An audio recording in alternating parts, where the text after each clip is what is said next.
Olá pessoal, hoje a gente vai resolver mais algumas questõezinhas do Enem de inglês. Esse aqui é do Enem de 2013. Então a gente começa, com esse noticiário e o enunciado segue da seguinte forma, Os noticiários destacam acontecimentos diários que são veiculados em jornal impresso, rádio, televisão e internet. Nesse texto, o acontecimento reportado é a ocorrência de um incêndio em um presídio superlotado em Honduras, questão de superlotação nos presídios em Honduras e na América Latina, investigação da morte de um oficial das Nações Unidas em visita a um presídio, conclusão do relatório sobre a morte de mais de 300 detentos em Honduras, ou a causa da morte de 12 detentos em um presídio superlotado ao norte de Honduras. Essa questão é uma daquelas que você resolve só com o título. O título diz o seguinte: depois que o incêndio na prisão, blaze aqui é incêndio, aí você teria que saber que blaze era incêndio para matar a questão logo no início, no início do texto, só com o título. Então, depois que o incêndio na prisão mata centenas em Honduras, as Nações Unidas, e UN aqui é United Nations, alerta sobre superpopulação. Então a manchete principal a gente já vê que é a letra A, ocorrência de um incêndio em um presídio superlotado em Honduras. Toda a manchete ela se desenvolve a partir da ocorrência desse incêndio. Mas vamos dar uma lida, porque é sempre bom, a gente acaba pegando umas palavrinhas aqui, acolá, umas expressões. Vamos dar uma lida no texto. Então, tem aqui, um oficial de direitos humanos das Nações Unidas. Aí, interessante, que você teria que ver que essa parte daqui é praticamente de trás para frente aqui, Um oficial de direitos humanos das Nações Unidas hoje,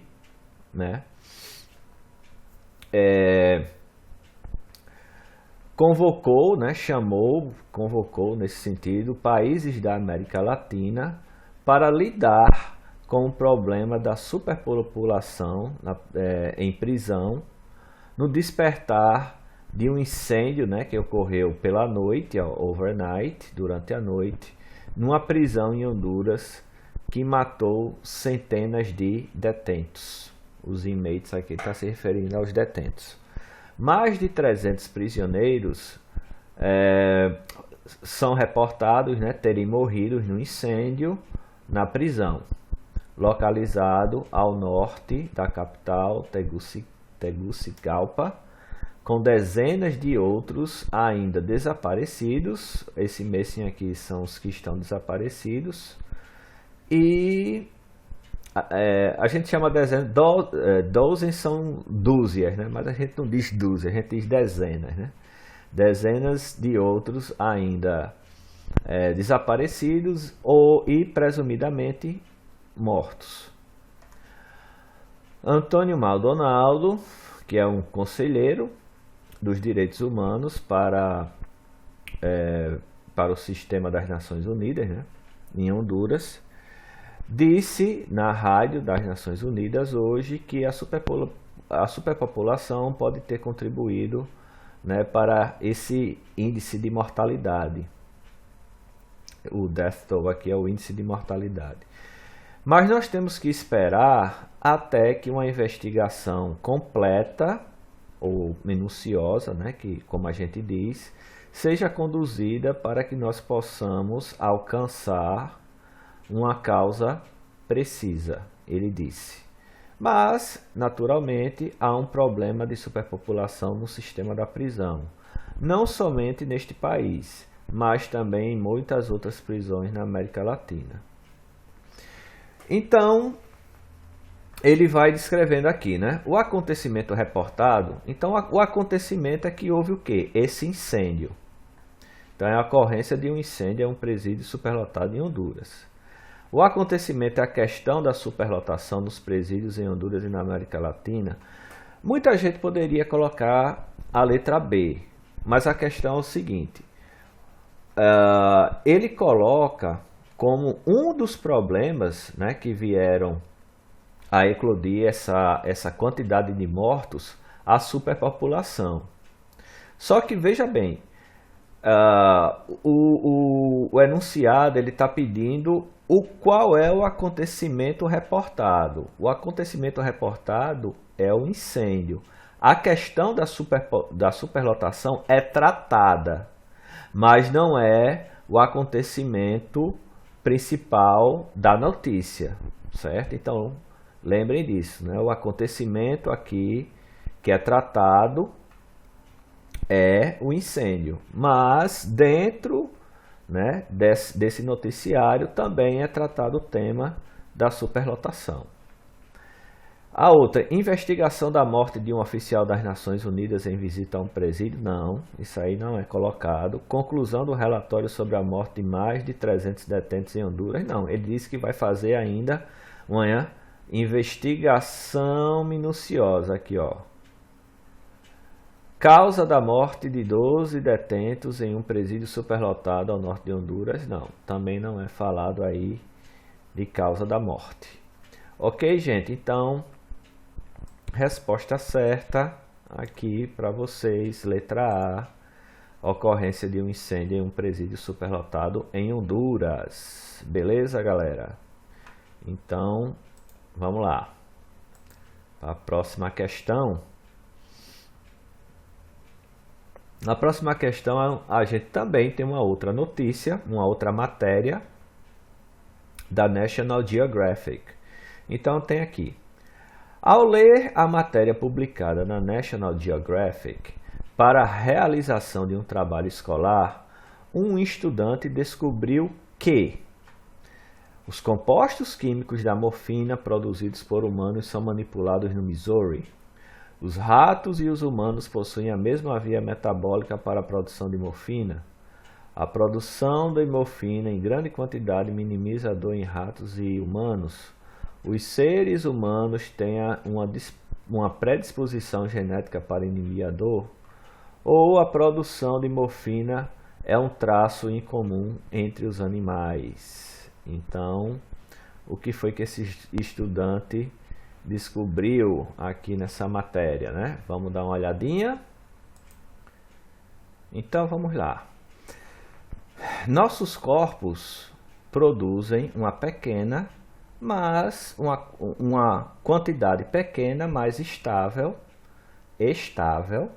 de morfina natural. Um novo estudo sugere. Traços, né, do componente químico são frequentemente encontrados em rato, na urina de rato e de humanos, né? Então a gente está vendo que esses traços aqui, né, da morfina no caso, né, eles são encontrados na urina de humanos e de rato, levando cientistas a se perguntar se...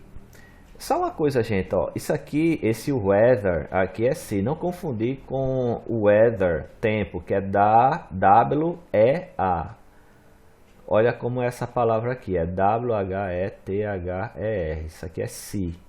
Se a droga está sendo feita naturalmente, produzida naturalmente, ou sendo entregue por algo que os sujeitos consumiram, né? Os sujeitos aqui se relacionando a humanos e ratos. A nova pesquisa mostra que os ratos produzem o incrível analgésico, painkiller, aqui analgésico, e que os humanos e outros mamíferos possuem o mesmo mapa químico, né? Então seria a mesma via metabólica para produzi-lo, né? Para produzir aqui o analgésico. Disse o coautor, né, do estudo, Meinhard Zenk, que estuda, né, produtos farmacêuticos à base de plantas no Donald Danforth Plant Science Center em St. Louis, Missouri. Certo? Então, De acordo com o que foi colocado aqui, o que foi que o estudante descobriu aqui nessa matéria da National Geographic? Os compostos químicos da morfina produzidos por humanos são manipulados no Missouri. Não, não está dizendo isso aqui. Os ratos e os humanos possuem a mesma via metabólica para a produção de morfina. Sim, é colocado, né? Isso aqui é a parte, é colocado nesta parte do texto aqui, ó, né? A nova pesquisa mostra que os ratos produzem um incrível analgésico e que os humanos e outros mamíferos possuem a mesma via metabólica, a via química aqui, né, para produzir o analgésico aqui, a morfina. A produção de morfina em grande quantidade minimiza a dor em ratos e humanos. Não, aqui não é colocado, né?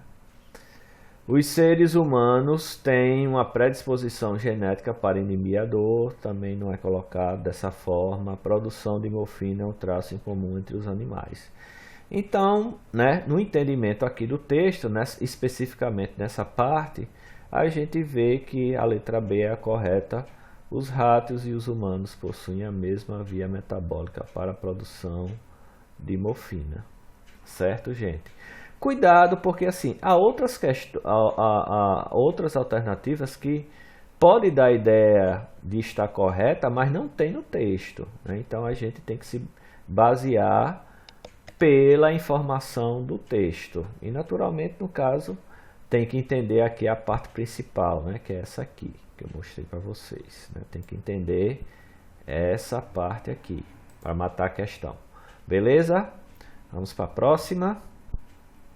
Aí nós temos o seguinte: informações sobre pessoas famosas são recorrentes na mídia, divulgadas de forma impressa ou virtualmente. Em relação a Steve Jobs, esse texto propõe o quê? Expor as maiores conquistas da sua empresa, descrever suas criações na área da tecnologia, enaltecer sua contribuição para o mundo digital, lamentar sua ausência na criação de novas tecnologias ou discutir o impacto de seu trabalho para a geração digital. Então vamos lá, né?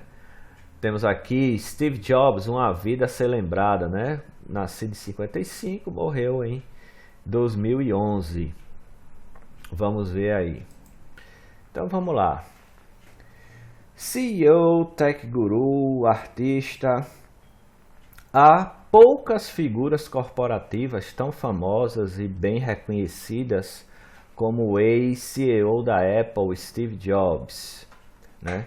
A sua lista de realizações é impressionante, né? Staggering, aí estamos nesse sentido, impressionante. E sua contribuição para a tecnologia moderna, para a mídia digital e, de fato, o mundo como todo, não pode ser subestimada, né? Com sua morte, em 5 de outubro de 2011, o Reader's Digest CA relembra alguma de suas maiores realizações e presta homenagem, né, presta o respeito, presta a homenagem a um pioneiro digital que ajudou a pavimentar o caminho para uma geração de tecnologia e possibilidades, né, que poucos poderiam ter imaginado. Então, com relação ao texto, o que é que esse texto propõe? Expor as maiores conquistas da sua empresa? Não, ele não fala aqui das conquistas em si, né? Descrever suas criações na área de tecnologia, também não está havendo nenhuma descrição das criações dele aqui no texto. Enaltecer sua contribuição para o mundo digital? Sim. Então ele está falando, né, o texto, ele está o tempo todo elogiando, enaltecendo a contribuição do Steve Jobs para o mundo digital, né, de um modo geral, né? Mas não está descrevendo, não está expondo conquista, nem está descrevendo as criações pequeno texto. Lamentar sua ausência na criação de novas tecnologias? Não está fazendo isso. Discutir o impacto de seu trabalho para a geração digital? Também não está sendo discutido isso, né? O que o texto está fazendo simplesmente é só enaltecer sua contribuição para o mundo digital, letra C. Beleza, pessoal? Vamos aqui para a próxima. Essa aqui é uma questão que precisa ter um pouco mais de atenção, né? Porque ela merece inclusive um conhecimento linguístico melhor e um nível de interpretação um pouco mais elevado, né? Nós temos aqui o enunciado. Internautas costumam manifestar suas opiniões sobre artigos online por meio da postagem de comentários. O comentário que exemplifica o engajamento proposto na quarta dica da campanha apresentada no texto é, na quarta dica. Vocês já podem ver aqui que tem uma numeração, como ele falou aqui, quarta dica, então ó, já não perder muito tempo, né? E logo para a quarta. Mas vamos lá. Qual é, né, o engajamento proposto relacionado à quarta dica? É essa aqui. Lá na minha escola aprendi a jogar capoeira para uma apresentação no Dia da Consciência Negra. Outro dia assisti na TV uma reportagem sobre respeito à diversidade, gente de todos os tipos, várias tribos, curti bastante. Eu me inscrevi no programa Jovens Embaixadores para mostrar o que tem de bom em meu país e conhecer outras formas de ser. Curto muito bater papo na internet. Meus amigos estrangeiros me ajudam a aperfeiçoar minha proficiência em língua estrangeira. Pesquisei em sites de culinária e preparei uma festa árabe para uns amigos da escola. Eles adoraram principalmente os doces. Então, como é que a gente resolve isso aqui? Então, nós temos aqui, né, faça uma coisa para a diversidade e inclusão. Né, e o texto começa assim. A Aliança das Nações Unidas, a Aliança de Civilizações das Nações Unidas, está lançando uma campanha direcionada a pessoas, né, que se engajam ao redor do mundo para fazer uma coisa para apoiar a diversidade e inclusão cultural. Cada um de nós pode fazer uma coisa para a diversidade e inclusão. Mesmo uma pequena coisa, né, uma coisa muito pequena, pode se tornar uma ação global se nós participarmos. Coisas simples que você pode fazer para celebrar o Dia Mundial, né, para a diversidade cultural, para o diálogo e desenvolvimento. Bem, em 21 de maio. Né? Então, quais são as 5 sugestões que eles dão aqui? E a gente tem que se basear em qual? Na quarta. A primeira, visitar uma exibição de arte ou um museu dedicado a outras culturas, ler sobre os grandes pensadores de outras culturas, visitar um lugar de adoração diferente do seu e participar da celebração. E a quarta aqui, ó, espalhar sua própria cultura pelo mundo e aprender sobre outras culturas. Explorar a música de uma cultura diferente. Então, a gente tem que ver a opção aqui que está relacionada à quarta dica, espalhar sua própria cultura ao redor do mundo e aprender sobre outras culturas. Então vamos lá. Lá na minha escola aprendi a jogar capoeira para uma apresentação no Dia da Consciência Negra. Bom, tem a ver com espalhar a própria cultura e aprender sobre outras? Outro dia assisti na TV uma reportagem sobre respeito à diversidade. Gente de todos os tipos, várias tribos, curti bastante. Isso aí é espalhar cultura? Eu me inscrevi no programa Jovens Embaixadores para mostrar o que tem de bom em meu país e conhecer outras formas de ser. Então, ele se inscreveu nesse programa, né, Jovens Embaixadores, para mostrar o que tem de bom em meu país. Então, ele está espalhando a cultura do país pelo mundo, né? E conhecer outras formas de ser, ou seja, ele está aprendendo também sobre outras culturas. Curto muito bater papo na internet. Meus amigos estrangeiros me ajudam a aperfeiçoar minha proficiência em língua estrangeira. Bom, ele não está melhorando a língua estrangeira dele, ele não necessariamente está espalhando cultura nem aprendendo sobre outras, né? Pesquisei em sites de culinária e preparei uma festa árabe para uns amigos da escola. Eles adoraram principalmente os doces, né? Também não tem nada a ver aqui com espalhar cultura e aprender sobre outras. Então, a resposta certa aqui, letra C. Ele se inscreveu no programa Jovens Embaixadores para mostrar o que tem de bom no país e conhecer outras formas de ser. Beleza, pessoal? Aqui, nesta questão, nessa última questão, nós temos uma tirinha para variar, né?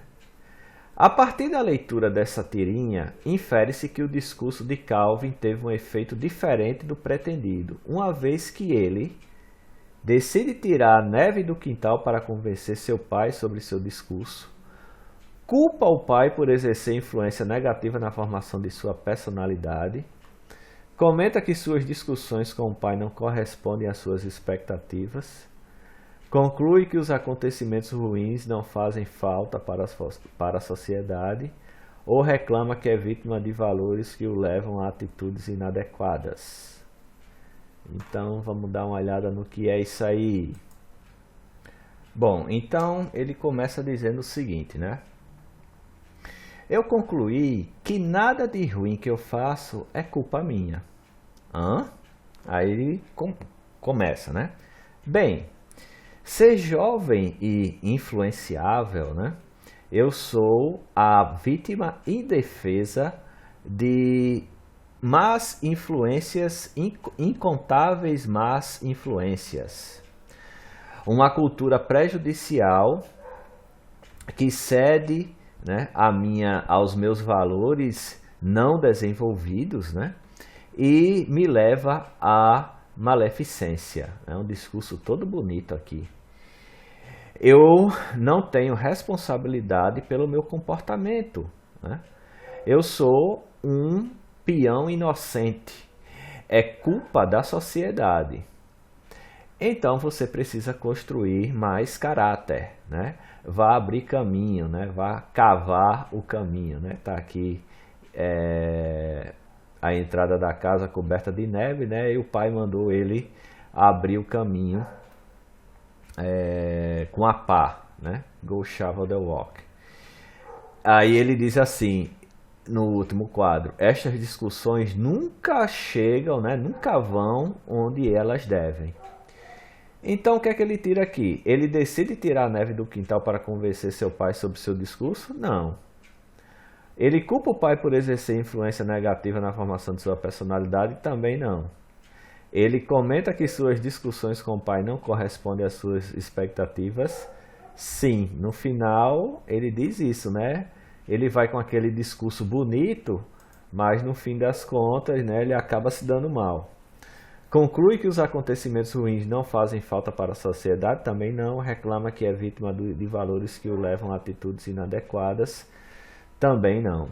Essa tirinha, ela não é fácil, porque você vê que o vocabulário dela, para você entender, embora a resposta esteja no último quadro, mas para você entender de um modo geral o contexto, você precisaria ter uma ideia mais ou menos do que o Calvin está querendo falar para o pai, né? Então ele está só tentando convencer com um discurso bonito, né? Que ele não tem culpa das coisas que faz, né? De suas atitudes, né? Porque como ele é uma vítima, né, de mais influências, ele é uma vítima da sociedade, né? Ele é um inocente.